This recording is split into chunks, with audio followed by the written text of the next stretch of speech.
So good afternoon, everyone, and good morning with those on the East Coast. Thank you so much for joining us today. This seminar today is part of the 3LC Study Health and Aging seminar series, where we're trying to explore health research in fragile and polycrisis context, but also, global in the global context as well. I'm just gonna go through, a couple notes about how this will work today. Kaylee, would you mind the next slide? I just want to remind you, you may have noticed that you cannot unmute yourself, and this is just to accommodate, this large group usually in those seminars. So it's just easier that if you have any questions that are very important, like put them in the chat. Several of us will be monitoring the chat.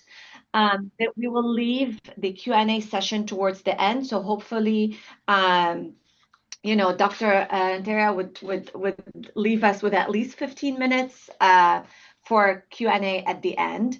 This session is being recorded and we will distribute this widely. So if you'd like to share it with others or you want to listen to it later, you'll have a chance to do that. Okay. All right, next slide, Kelly. Thank you. All right, so with us today is Dr. Miguel Arce Renteria, and Dr. Renteria, and I hope I say it correctly, Miguel. He's an assistant professor of neuropsychology at the Taub Institute for Research on Alzheimer's Disease and the Aging Brain, and he's also in the Department of Neurology at the Columbia University Medical Center.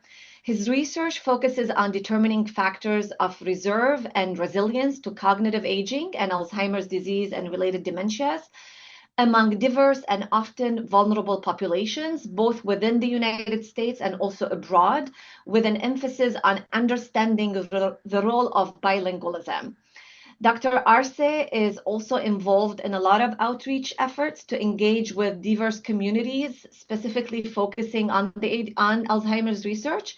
For example, he's the director of the Outreach Recruitment and Engagement Core for the Columbia University Alzheimer's Disease Research Center, and he's also a member of the Core National Steering Committee for the National Alzheimer's Coordinating Center. I just want to say a personal info about Dr. Arce, that I know he's of Mexican descent. So Dr. Arce himself is at least bilingual. He may know other languages, but I know for sure he's bilingual. So I'm really super excited, and I know everyone else is excited here to having you speak with us today. So without further ado, let's please hear from Dr. Arce on his work titled Bilingualism and its Social Determinants in Global Cognitive Health. Thank you so much. And I think, Dr. Arce, right now you can share screen. Perfect. Thank you so much for that lovely introduction. And yes, let me get my slides up and share. It's an honor to be here. Let me see, which one is it? There we go. Okay. Yes, I'm very happy to be here. Thank you so much for the invitation. I have the pleasure of knowing Adina for a little while and heard great things about this project and some of the collaborators here. So. But I'm excited to talk about my work, and so I'm looking forward to any questions and comments at the end. Actually, so like what Adina said is true. It's actually one of the disclosures I always just like to throw in sometimes just for fun, right? Is that to disclose from my research, right? That I am bilingual myself. Like Adina said, I'm from Mexico. I'm from Tijuana, Baja California, Mexico. So that's like in the bordering with San Diego, California. So we're on the West Coast. And so something that I just always like to show, these are obviously not the nicest photos of Tijuana, but Tijuana is the most trafficked border in the world. And so, excuse me, let me reduce the cameras. Yes, it's the most trafficked border in the world. So you can imagine very rich in bicultural and bilingual experiences, and also, very, very eye-opening, I think, to some of the work that I'll be talking about the relationship between, language and social factors. Like they kind of go hand in hand. It's not that easy to tease these things apart. And so with that being said, I like to just start off, although a lot of my work will be focusing on global dementia research as it relates to bilingualism. I like to first start within the context of the United States, and then I'll talk about other sites.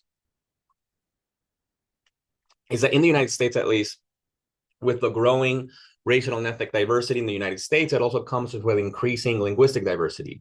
And so me as a neuropsychologist, right, that we're in charge of assessing, the brain and behavior relationships, specifically in the context of aging, as to rule out, for instance, like the neurodegenerative diseases, the neuropsychological assessment of bilingual and multilingual individuals is becoming much more common. Right. So, for instance, like from the census, like nearly 68 million people spoke a language other than English at home in 2019, which is it nearly tripled from the 80s to 2019. And within the United States, when it comes to non-English languages spoken at home, Spanish, it's a top spot with about 13% of the population hablando español. I think that I like to provide some context about, how linguistically diverse it is in the United States. This is another table from the census that I like to share, that this is showing you the proficiency, the percentage of people who said that their English is less than very well. So among the people in the census, right, still showing us that although people are speaking other languages other than English, there's a good chunk of people who still say that English is not very well a strong language for them, right? So about, like, for instance, like almost 40% of those that spoke Spanish, 50%, almost a little over 50% of those that spoke Chinese as well. So again, indicating really highly how it might not be super clear that these people will be very bilingual. It'll be depending unclear what language is the best to evaluate them in, and how does this relate then to cognitive health? I bring that up because, so let's talk a little bit briefly about what do we know about the literature about bilingualism and cognition. So outside of bilingualism, there's a lot of studies that report that engagement in cognitively enriching activities is associated with a better health outcomes in late life, like lower dementia risk, better cognitive functioning in late life. Here you're thinking about enriching activities such as years of education, cognitively stimulating leisure activities, occupational complexity, social interactions. Those kinds of things tend to be associated with that. You can think of bilingualism as a cognitively enriching activity in a way, right? Also, as well, the thought of using different languages, being able to go back and forth between a language, knowing when to ignore a language, suppress it, ignore cues for the other language, and reach out to the other language and use it as needed, can be considered as a cognitive activity that might strengthen attentional and executive networks in the brain. Right. And so with that kind of idea in mind, so some studies have reported a bilingual advantage on cognition, meaning that bilinguals perform better than monolinguals on tests of executive functioning, on memory, visual spatial abilities. This has been reported in children, young adults, and older adults. But obviously, like with everything in science, there's inconsistent findings. There's going to be a bunch of studies that don't find that as well, right? Which I'll get into in a second. In addition to that, there's also been studies that report a disadvantage for bilinguals in specific types of tests, mostly in verbal measures. So finding that language type testing, we're thinking verbal fluency, naming tasks that require language production, that they tend to perform worse than monolinguals. The idea behind that is probably because of the interference of the other language, so that if they were to do it in a bilingual way, that would be probably a little better. But forcing them to stick in one language, that might make it a little bit challenging. That's what some studies report in terms of advantages and disadvantages. And some studies do report how that then relates to late life outcomes, meaning that bilinguals may have lower dementia risk, right? But one of the main things I do want to highlight is a ton of methodological differences across these studies, right? That might explain some of these inconsistent findings. That's kind of where I feel like my work comes in. This is like a big inspiration for my work. So one of the first ones is, how do we define bilingualism? You would be super surprised how across all of these studies, there are very inconsistent definitions of bilingualism, from either very strict definitions to saying like you have to be very proficient and you have to use them every day to be considered bilingual, to things a little bit more open-ended, that as long as you learned another language at some point in your life, you're considered bilingual. And I'm assuming a lot of people here are bilingual themselves, so you can imagine it might not be that easy as a yes, no, right? It comes with degrees. And so with that, I think it's also one of my interests in my work is really to understand, well, what about bilingualism may provide a benefit if there is something there, right? So is it the age of acquisition, right? How old you were when you learned the language, how much you're using the language, the type of usage, like are you code switching, right? Using the same one language and then switching to another within the same conversation? How proficient are you? and proficiency across modalities, reading, writing, speaking, understanding, right? These are all different elements that might be important to understand how it might relate to cognitive functioning for bilinguals.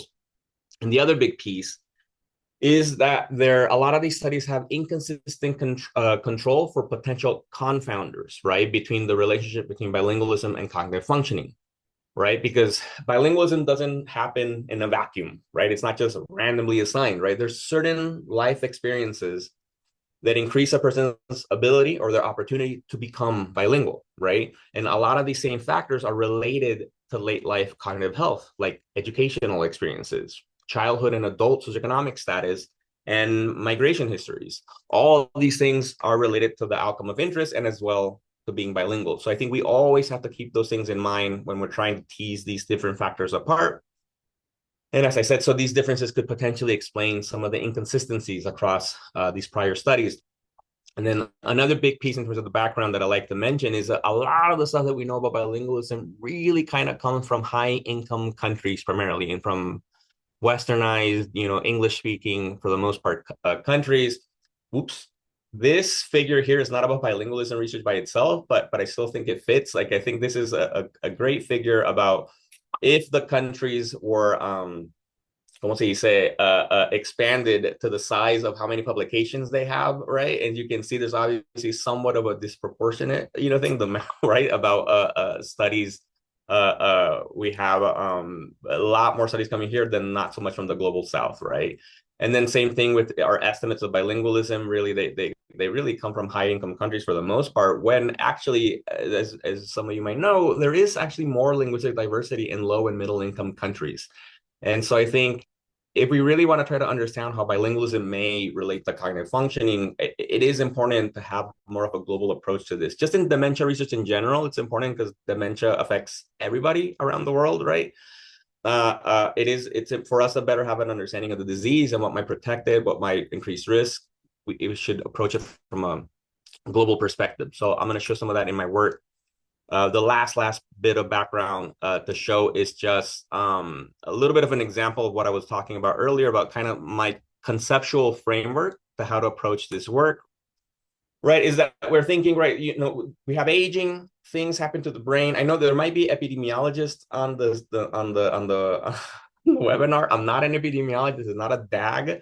This is a conceptual framework. I just wanted to mention is that people age, things happen to the brain, and then it leads to the outcome that we're interested in, right? Dementia, cognition, and late life. Bilingualism happens somewhere in the life, right? And then either bilingualism could modify this relationship of the effect of aging on brain or the effect of brain on behavior, cognition, dementia status. But obviously, like I was saying, so bilingualism doesn't occur by itself. All these different factors are related to being bilingual, which are also related to the outcomes of interest, brain health, cognitive health. And then lastly, right, so bilingualism isn't just one thing by itself, right? So it's related to all these different factors. So we have to kind of keep all these things in mind as best as we can, and then really think about how much of these things relate to the bilingual population you're working with, because not every bilingual population is the same. Okay, let me move forward. All right, so I'm going to highlight work that I've been doing with 3 particular studies. One study in the United States from the Offspring study, then a study in Mexico from the Mexican Health and Aging study, MEXCOG specifically, their ancillary study on cognitive aging, and its sister study in India called La Ciudad. So first, talk about the Offspring study. The Offspring study is a community-based study of older adults, middle-aged adults that have resided within the Washington Heights, so it's the upper Manhattan neighborhoods here in New York City. They're the offspring of participants in another study that we have called Washington Heights Inwood Columbia Aging Project.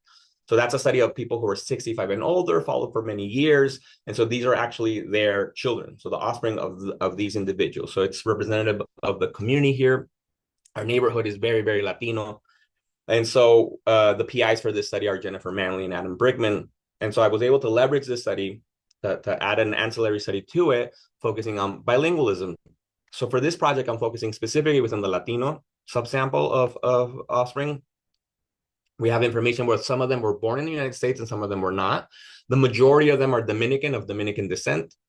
so Caribbean Latinos, and they're either evaluated in English or in Spanish. And then they complete a language history questionnaire, which is a modified version of the bilingual language profile. For those, if they're interested, I have some example of the questions on the side.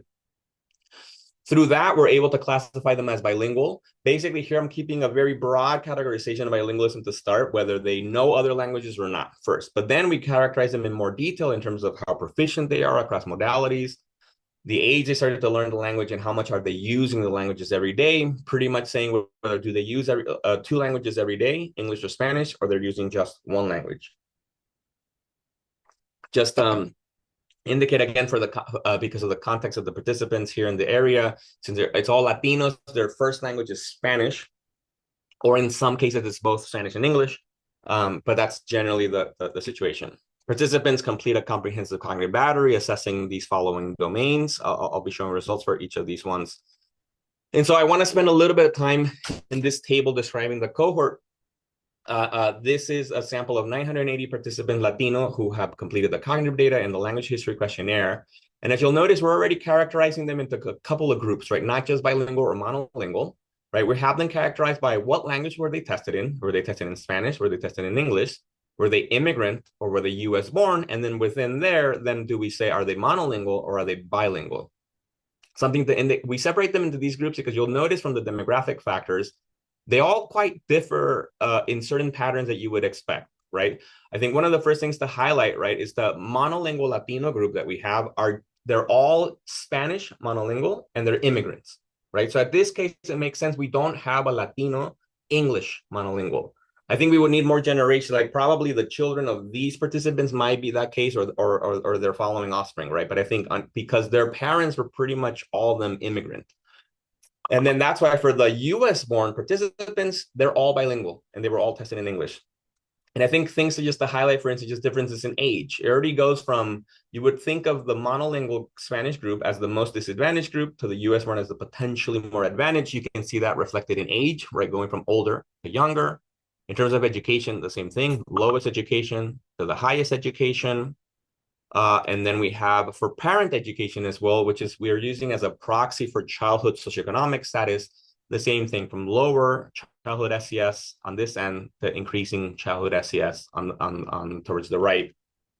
Within now the bilingual group, some in terms of characteristics, we have the degree of proficiency in English. The lowest group are the ones that were bilingual tested in Spanish, but those that were tested in English are somewhat comparable. It's on a scale of 1 to 7, so it's pretty high. In terms of age of acquisition, I think that's important to highlight that there's quite differences. So those that were tested in Spanish learned their language almost when they were 20. Those that were tested in English learned their English when they were younger, like almost at 10 years of age. And then obviously those that were US born learned it when they were like little kids, like around 3 years old, right? But I think, and then the last line is you can see though, however, though a lot of them, all these three groups, regardless of immigration status, regardless of proficiency, regardless of age of acquisition, they're all pretty much using both English and Spanish every day, right? So it's like from 70 to 80% of the groups. And so now in terms of then how do they differ in terms of cognitive functioning? What I like to show first is kind of what other studies have done, what I was showing in the beginning.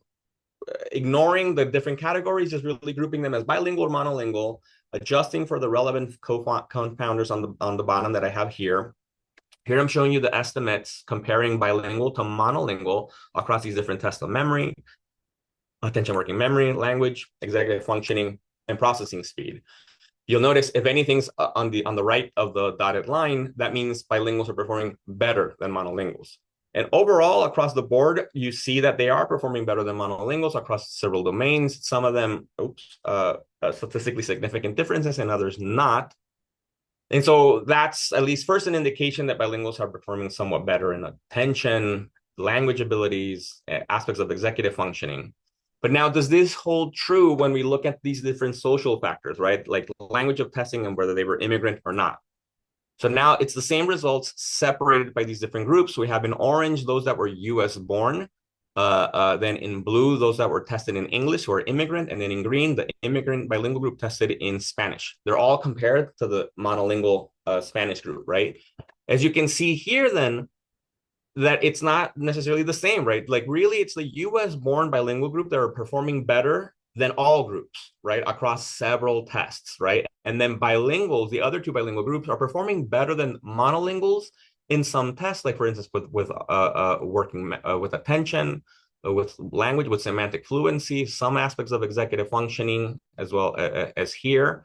And so we're seeing somewhat that these results are not necessarily just consistent across bilingual groups, right? We're seeing how these different aspects of social factors may differ this relationship, and why it's important to then actually look at these separately, because then we won't be able to comment, we can't say that bilingualism in and of itself may provide a benefit because we're seeing that it differs across these different contexts. And then when we look within the bilingual group, looking at the aspects of bilingualism, right, that I was showing you earlier, for instance, age of acquisition, you see that here that later age of acquisition is related to worse performance across various tests. And then with proficiency, for instance, higher proficiency in English is related to better performance across multiple tests, right? This is just across bilingual participants. But then when we break them down within bilingual subgroups, we see the relationships also depend on whether they were immigrant or not, or tested in English. So for instance, for the age of acquisition, you see that it's really more relevant for those that were tested in English and those that were US born, which is the orange one, and then the blue line, the blue group, which were tested in English, but less so, right, across several domains. So basically, if they were immigrants, bilingual immigrants tested in Spanish, it didn't matter. Like their age of acquisition was not associated with cognitive functioning. I think what's important to highlight here, though, right, is remembering the differences in the means of age of acquisition, right?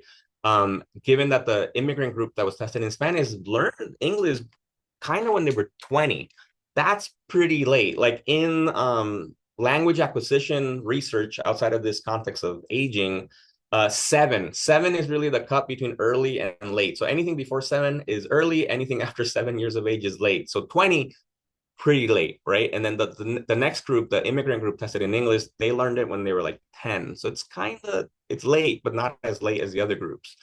And so that's why it makes sense in some way that if you're US born and you're learning English later in life, what does that mean in terms of their environmental background, right? What drove them to learn, to not being able to have the opportunity to learn English when they were US born and residing in the United States, right? So I'm thinking the point of this is to indicate that it might not necessarily be just age of acquisition, right? It might be age of acquisition and what's happening that might lead to a later age of acquisition for different individuals.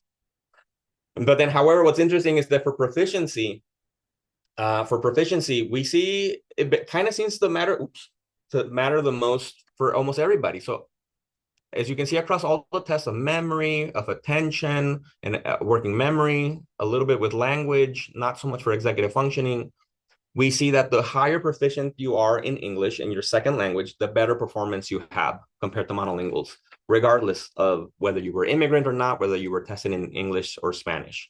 So proficiency might have a stronger association with cognition than some of these other factors, which I think we're excited to look into in more detail. Okay, and so then this next one, I'll just go quickly. This is the daily language use. It was a weaker association, some associations suggesting that if you use 2 languages daily, you have better immediate memory. But it, again, weaker association when we look at it across the group. So daily use was not so strongly associated with cognition, at least in this cohort. So to summarize now some of these results that I talked about within the context of the United States, right? So bilingualism was associated, right, with better performance on cognitive tests across several domains, right? But characteristics such as age of acquisition, L2 proficiency, and LUs were associated differently with cognitive performance, right? With obviously, as we saw, proficiency being the one that seemed to be the more relevant to cognitive functioning than age of acquisition and use. But most importantly, right, that these associations, then they all differed depending on whether they were their immigrant status and their language of testing, right? And so with a greater benefit, mostly seen for bilinguals that were born in the US, tested in English, followed by those that were immigrant tested in English, and then followed by the immigrant group tested in Spanish, right? Showing that they differed the least from monolinguals across some of the domains. So this is what I'm seeing from the work with bilinguals in New York City, right? Latino, Dominican, primarily in New York City. So then I was excited. Let's move over to Mexico. I think, as I was saying earlier, it'd be interesting to see how bilingualism may relate to this in these different contexts. So I'm a co-investigator on the Mexican health and aging study. It's a nationally represented sample of adults over the age of 50 in both urban and rural areas of Mexico. And in 2015, they launched this ancillary cognitive aging study called MEXCOG, where participants undergo a comprehensive cognitive assessment, right? I think what's exciting about Mexico is that I think many people might not know, but it is linguistically diverse. Obviously Spanish is the dominant language across the country, but we have about 7 million speakers of indigenous languages in Mexico, which we have like over 90, I think, indigenous languages in Mexico. And over 15 million people report speaking English, right? For instance, I am one of those there.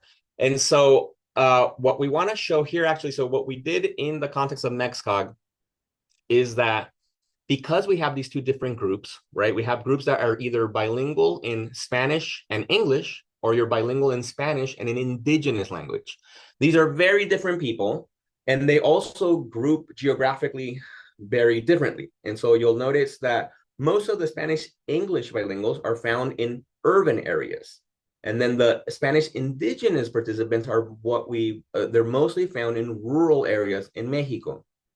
And so for our analysis, what we did, we stratified them by urban and rural to look at those different bilingual groups compared to the monolingual Spanish group in that area, right? So look, comparing Spanish-English bilinguals to Spanish monolinguals in urban regions, and then comparing Spanish indigenous bilinguals to Spanish monolinguals in rural setting, right? Because we won't combine them all together because they're very, very different populations.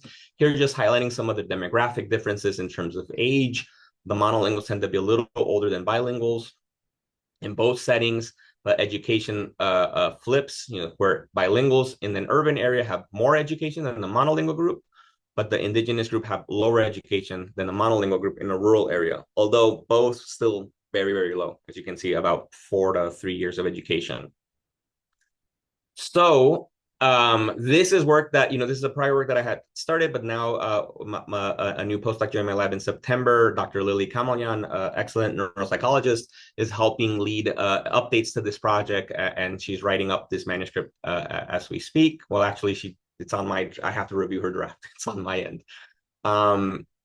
And so what we're going to show is these results stratified, right? So first here, it's the urban area, right? So we're comparing Spanish-English bilinguals to Spanish monolinguals across domains. So here we have composite scores for domains rather than individual tests, as I showed you before, right? For memory, language, and executive functioning. And here's the dotted line. As you can tell, given that the confidence intervals cross all the dotted lines, none of these differences were statistically significant. So basically what we're seeing in Mexico, bilinguals in Spanish and English don't perform better than monolinguals. They don't differ. And we're adjusting for similar demographic factors as before. And we're seeing no differences here. So bilingualism is not associated with a cognitive advantage. But then when we look at the indigenous group compared to the Spanish monolingual group, we actually found counterintuitive finding. Actually, so the indigenous group, bilingual, are performing worse than a monolingual group across all the domains, right?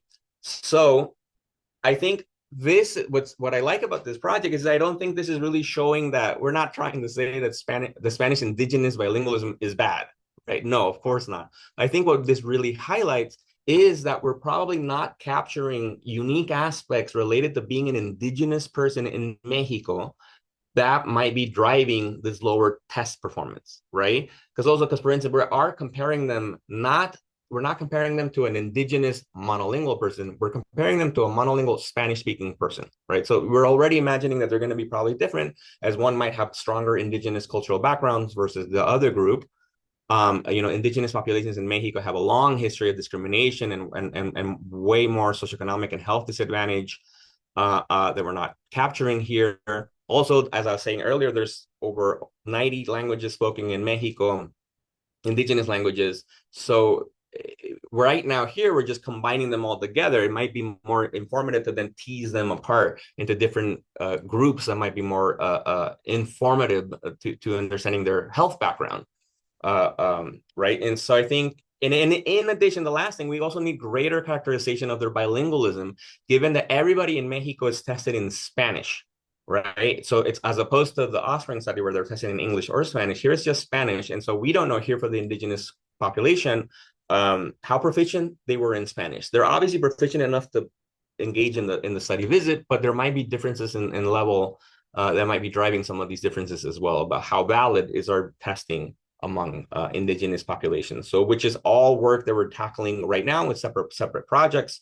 And what I'm excited too, because right now here, bilingualism was just defined on whether they knew English or an indigenous language. We did not have the rich characterization that I was showing you earlier from the study in New York, but we're in the field right now, and we're collecting data about age of acquisition, what languages they actually know, proficiencies, language use, and all that kind of stuff to then further characterize these participants. So that was Mexico. So now let's move to India, actually. So India is another place that I'm able to leverage their rich linguistic diversity.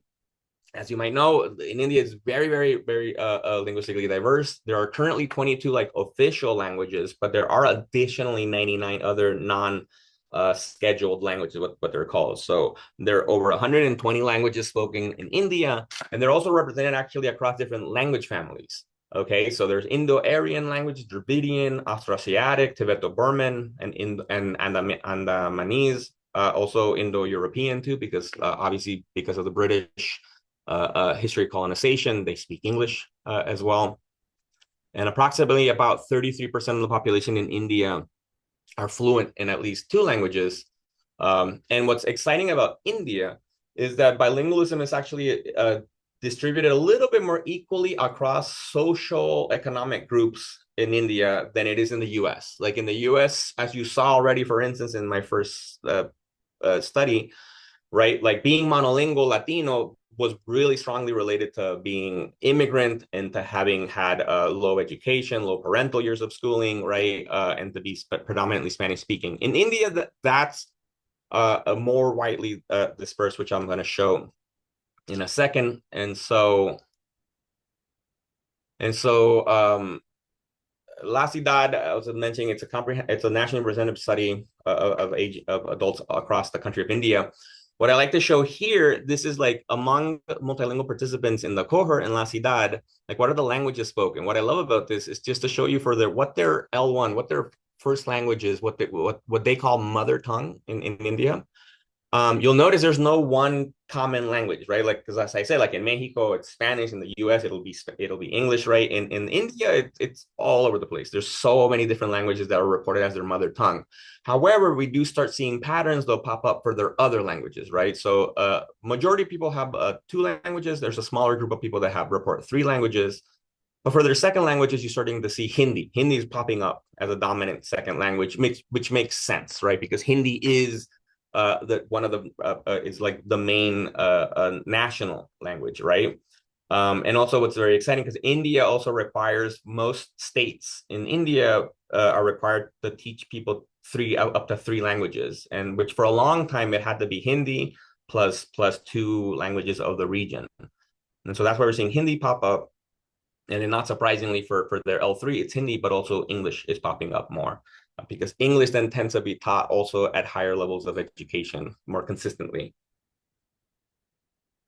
So one of the first projects that we tackled in the context of India was this paper of leveraging the distinct language families. This was a paper that got published recently in neuropsychology. This is led by a colleague, a coordinator of the La Ciudad study she's at the University of Southern California in LA, Sarah Petrosian.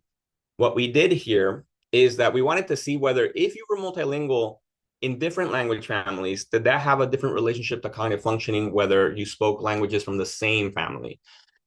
The idea is that because some people have, there have been theories that probably if you speak languages that are more similar together, they're more likely for interference, that you're more likely to, that you need to suppress the other language because it's more common to be used together. And that might be more of a stronger cognitive activity than languages that are completely different from each other. Like, I don't know, like Japanese and English or something, right? That the context in which you're going to be using both is going to be rarer. And so you're not needing to do conflict monitoring as much as if languages were similar.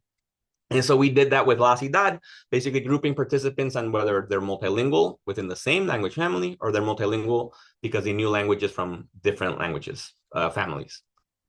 Another thing about that we take advantage of India in the context of La Ciudad is that the older adult population, 65 and over, have very high, like low rates of educational attainment. And so 50% of the sample has no schooling.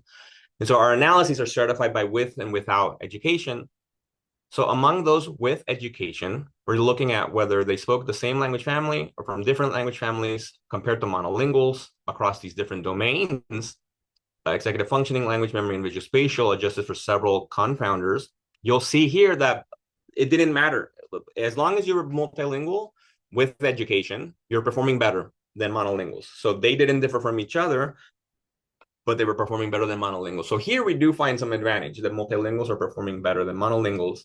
However, these associations were attenuated once among those without schooling. Without schooling, we do have some associations if you're multilingual within the same language family. However, if you're from different language families, that was less robustly associated with cognitive functioning. They didn't differ from monolinguals as much, right? So seeing here too that potentially any potential benefit of being multilingual seems to be washed away, or it's less hard to detect among those with more disadvantage, specifically here with no education, which is going to be a theme I'm going to show with the next couple of slides with additional work. For instance, this next project that we looked at leveraging, as I was saying, there's very high rates of low education, very high rates of illiteracy in India.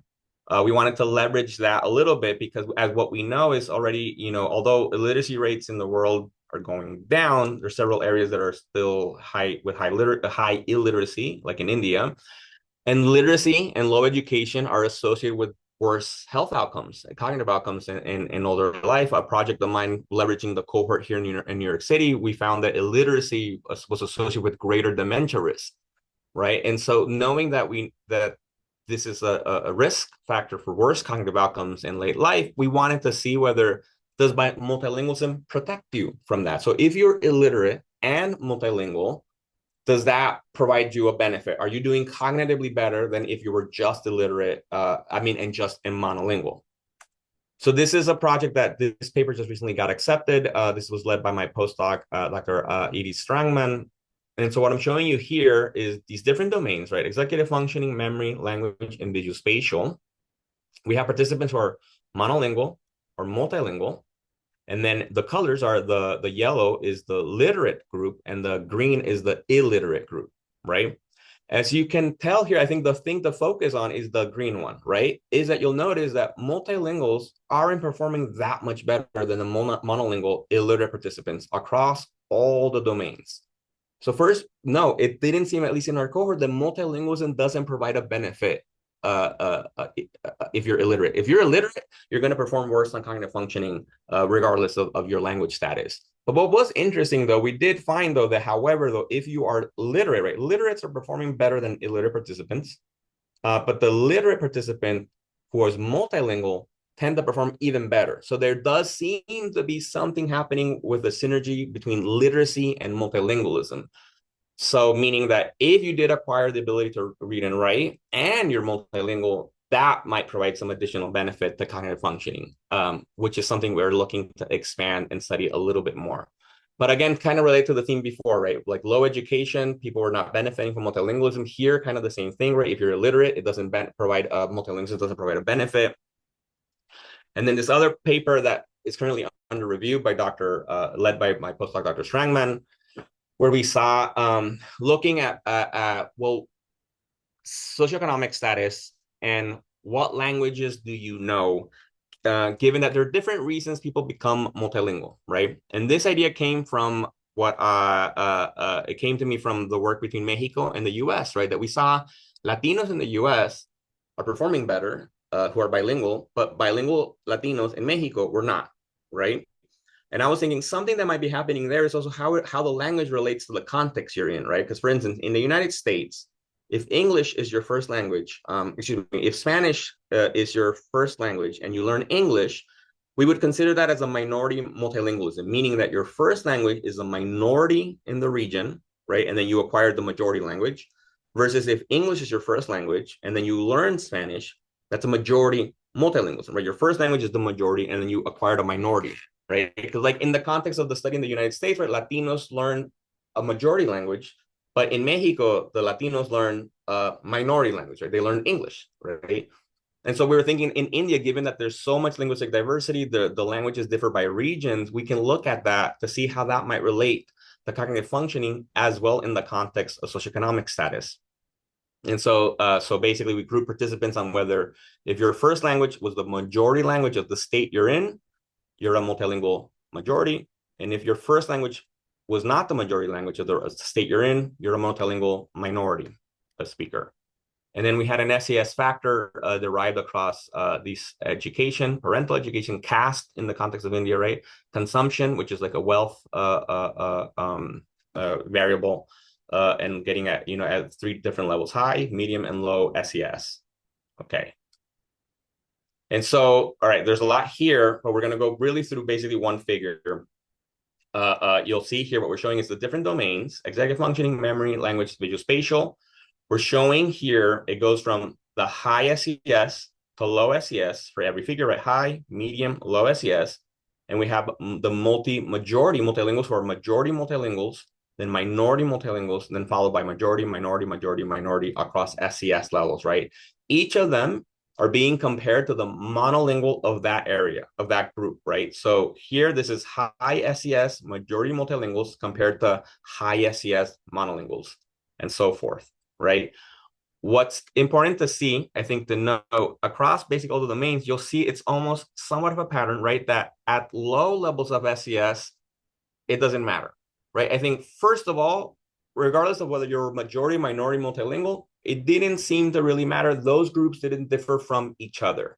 But with increasing SES, they perform better than monolinguals. But at low SES, for most every domain, their multilinguals didn't perform better than monolinguals, regardless of this grouping that we did, right? So again, showing kind of what we were showing from before, right? That apparently we're seeing that at low levels, like at greater disadvantage, either with the first study with no education, people who are illiterate for the second project here, this one for people with low socioeconomic status, it doesn't matter that you're multilingual. That's not related to cognitive functioning as strongly as it is with increasing levels of advantage, right? With either education, with literacy, or with higher SES, and they're performing better, right? So indicating that the association of multilingual with cognition isn't necessarily just like a one-to-one, right? That all these social factors are important to keep in mind. Then to understand, well, here in this project, right, we're indicating that socioeconomic status might be more relevant to cognitive health than language status specifically. And with the time I have left, just to wrap up the last project, I just want to highlight, this is work we're about to submit, is that this I was leveraging wave 1 of La Ciudad. We now have wave 2. For that wave 1, we were still just doing these groupings of multilingual, yes, no, but at least leveraging the language family, leveraging what language they knew, whether majority, minority. In wave 2, we've now collected data of more detailed aspects, like what I did for the first study in New York City, right? Like about languages spoken, proficiency, use, etc. And for that project, we're also now looking at how those factors relate to cognitive functioning among the multilinguals at wave 2 of La Ciudad. And here, again, stratified by with and without education. You can see here, right, those that, across those with education, how old you were when you learned your second language, how much you're using your second language, how proficient you are in your second language, was not reliably associated with cognitive functioning, which was not expected, given that we saw that people with education seemed to benefit the most from multilingualism. So that was a bit surprising here. But then with those without formal education, we do start seeing some association that earlier age of acquisitions associated with better language functioning, and there was higher proficiencies related to better executive functioning as well. And then these associations for proficiency become more robust when we really look at just what we call informal proficiencies, meaning speaking and understanding, not so much reading and writing, given that because of the high rates of low literacy in India. And so here we're seeing that a little bit somewhat counterintuitive. So here there might be something about these other factors among those without education, which we're looking to further explore. So now kind of in conclusion for all of this is right. So the associations between bilingualism and cognition seem to differ, right? Cross-nationally, right? There's no one common story across all the different contexts, right? In the United States, it is associated with better cognitive functioning across several domains, right? We know that, language use, proficiency, age of acquisition were associated with cognition. Proficiency was the strongest, but it did depend on what type of bilingual they were in terms of their social background, right? Whether they were testing in English or Spanish, which could be thought of almost as a proxy for acculturation, and then whether they were immigrant or not. In India, multilingualism was also associated with cognition, but really only among those with medium to high SES, right? With more advantaged socioeconomic backgrounds, we do find a benefit of multilingualism. At the lower levels, we do not. And in Mexico, we did not, right? There was no evidence of a bilingual advantage at all, right? If anything, we saw that quote unquote disadvantage for the indigenous group, but it's driven by these other aspects of being an indigenous person in Mexico, right? So we have evidence of it for bilingual advantage in the United States, somewhat in India, depending on socioeconomic factors. And then in Mexico, we don't find any advantages at all, right? So I think really in highlighting how all these social factors really play a role. We're excited to continue to collect more of this data, especially in Mexico, getting a lot of the comprehensive linguistic background to further understand the type of bilingualism in Mexico. And then lastly, I'd like to just acknowledge everybody in my lab for all their help, the postdocs and everybody on my team, and everybody from the collaborators from the Columbia team, the PIs for Offspring and the staff, the team from India, the La Ciudad team, and obviously everybody from the MEXCOG team. Muchas gracias. I'm happy to take questions now. Thank you so much, Miguel. We can teach you a word in Arabic. We say shukran for gracias. So, but it's from a different. It's not from the same family, so it's not like making any conflict in your brain. You gave us so much, to kind of think about. I will not. I want to leave this time for others to ask questions, but I just want to say you left us with so much to think about. Very impressive body of work, Miguel. And I'm sure a lot of us on the Lebanon side are thinking, we speak 3 languages off the bat before age 7, right? So it would be definitely interesting to see, hopefully, as we have more data from Lebanon at some point, to kind of see how do these things pan out, like what matters, what not. But I'm gonna just open the floor for questions. There are some questions in the chat, mostly from me trying to write up some things before I forget, but I won't go over these. But I think that there are a few I could read. But if there's anyone who has a question, please feel free to unmute. At this time, you can unmute and ask the question yourself. I think Brian Downer was asking, could you look at the proxy cognitive measures in the MEXCOG? I'm not sure if they're here that they could elaborate on their question. I'm not sure if the question is clear to you, Miguel. Yeah, I can elaborate, Miguel, if you want me to. And I don't know the MEXCOG nearly as well as I do the main MHA study, but so I don't know exactly what the proxy measures involve, but all MEXCOG participants have a proxy report on their cognition, correct? Correct. Okay. And so I was just thinking of a way kind of around that language of the test administration. And because the proxy is the person reporting on the participant's function, if that might be one way to remove that potential issue. Oh, that's a great point. Actually, I really like that. Yeah, I think that that'd be good to at least just to see it exactly, look at proxy cognition, see what their informant says cognitively, how they're doing. And exactly, I think that's a good, I would hypothesize that too, that maybe we wouldn't see that strong of a difference as we're seeing in the objective testing. That's cool. Right, yeah. Let's look into that. I think there was another question, thank you, Brian, from Angela Trejo. How are the tests administered? Are they administered verbally or based on text? This sort of ties into proficiency as well. So I think they were just wondering about how they're, like the language, I'm guessing they're self-reported proficiencies and stuff, right? Well, yeah. So for the language information of just their background in terms of how proficient they are, it is self-report. It's an examiner is asking the questions to the participant, asking them to rate, how proficient are you in speaking in English from 1 to 7. And we do that the same across these different studies. In India, I forgot to mention, we do administer the study in about 12 languages. And so in the US, it's 2, English and Spanish. In Mexico, it's only Spanish. And in India, it's up to 12 languages. And so we do that. And for the cognitive tests, they're also, verbal tests. These are tests administered by the examiner to the participant. Most of them paper pencil tests. Some of them are a computerized test, like on a tablet. Okay. If there's any questions like you want to raise, unmute and just say your question, feel free. Otherwise, there's one more question in the chat and then maybe we can open the floor. But did you also look at community connections in these settings? India and the US are different in the way individuals relate to society. Also, there are issues around like loneliness, isolation. All of these are important, probably covariates, confounders in your tag. So just wondering about those kind of things.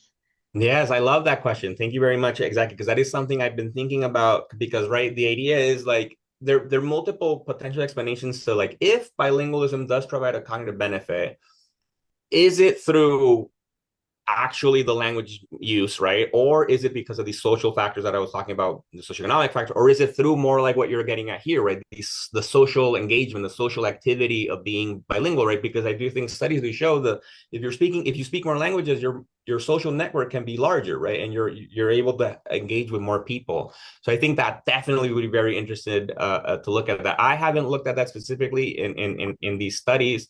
But I know like a colleague of mine in La Ciudad that works with the India study, he looks at loneliness and social isolation. And so we've talked about we have to find a way to collaborate because you bring up a very good point. So hopefully down the road, I'll be looking into that. Yeah. Another question in the chat, are the cognitive tests culturally appropriate? Fantastic question. Yes, exactly. So they are as best as we can. For sure, for all of these tests, like for instance, for the one in New York, yes. So these tests have gone through rigorous adaptations, and we published already the psychometric validity of these tests to be used in these populations. So for measurement invariance, what we would do to determine that it's valid in English and Spanish in New York. We're doing those studies in Mexico and India as well. But even before we went to the field, we did adapt them as best as we could, leveraging the population and our local teams there to adapt them as best as possible, right? They're not perfect, of course. There's still room for error, but we have done the best we can. And we've actually published some papers because for those international studies, we've harmonized them together. So you can compare Mexico to India directly and to the US. And those studies are all over. There's one in England, in China, in Chile, in Ireland. There's 2 in Ireland, I think, and other parts in South Africa as well. But yes, that's a good question. So that's something we do consider that a lot in this project. Miguel, I think the also some of the research on like learning later in life a new language or like earlier or like the cutoff of 7 or 20 or something like that. I guess like is learning a language later in life or above the age 20 or something at a later age, is there clear evidence on any of this or just research is inconsistent or evidence is inconsistent in that? Yeah, I think generally the evidence is inconsistent a lot because I think they don't document some of the factors that I was talking about here, right? But at least, for instance, at least from my work, what I can tell, it seems like it might be beneficial, not as much as I'm learning it earlier. Because if you remember, like at least from because I forgot to show, because in India, the majority of the multilinguals learned it early. They almost all of them, regardless of education, all of them reported learning their languages in early life. Even those that learned 3 languages, they learned it in childhood. In Mexico, we don't have that data yet, so we're looking forward to exploring that. But in the US, you saw that we did have a range, right? Where some multilinguals learned it very young, other bilinguals learned it late. And those that learned it late were the ones that did not differ that much from monolinguals, right? But they did differ in some domains. And then the proficiency part, really that drove that benefit. So I would assume that if you're learning it later in life, but if you're acquiring a high proficiency, that might provide some kind of benefit to cognitive functioning. But I think we need more work to really tease that apart. Yeah. Yeah, and that answer your question, Lamia, hopefully. But I'm also thinking like out loud about, those things are like are dynamic, right? Like proficiency in a language is such a dynamic thing. I learned French. I went to a French school. I spoke very good French up to age 18. I left to an English university, then I forgot my French. I don't use it daily. And then now I'm in the US, So those things are so dynamic. So I feel like it could be interesting, don't you think, to be able to try to capture like the dynamic nature of proficiency in languages also, because it's not just like my proficiency today at age 60 or at age 30, right? Don't you think? Yes, exactly. So what you described is common, and there are even things that like reverse language dominance, where people like if one language is dominant and then because you don't use it anymore, another language becomes dominant if you're very highly proficient in both, right? And so exactly, I think it's important to document that.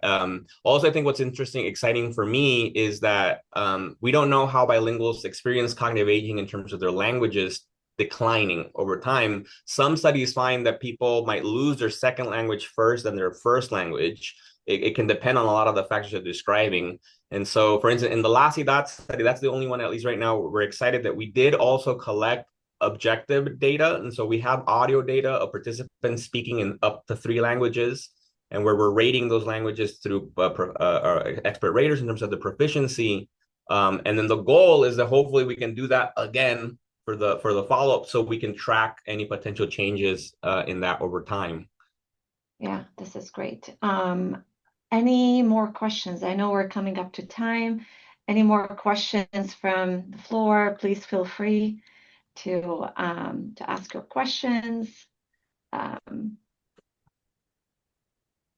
Okay. Maria, do you want to please unmute? Okay. I live in Lebanon, and I know a lot of parents like to send their children to a school where French is taught, and then they would say they can learn English much faster. But when they start with English, it's a little bit difficult to learn French. Why is it so?